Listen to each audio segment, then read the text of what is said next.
খবরের জেরে নড়ে চড়ে বসল দিনহাটা পুরসভা। হাসপাতালে আবর্জনা সংগ্রহের কাজ শুরু।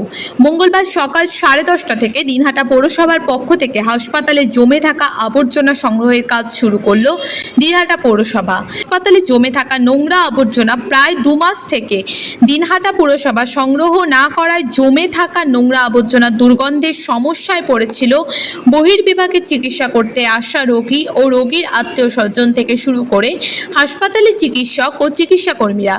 যদিও দিনহাটা পৌরসভার পক্ষ থেকে জানানো হয়, ডাম্পিং গ্রাউন্ডের সমস্যা থাকায় 2 মাস থেকে হাসপাতালে জমে থাকা নোংরা আবর্জনা সংগ্রহের কাজ বন্ধ ছিল।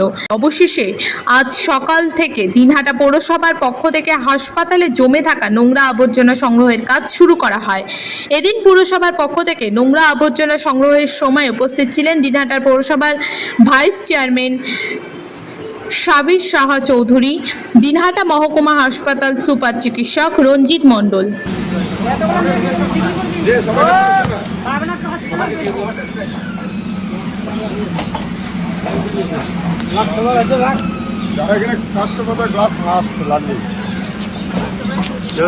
হচ্ছে কিনা আমি কিন্তু বুঝি এমনটা তো হচ্ছে তো মারবো।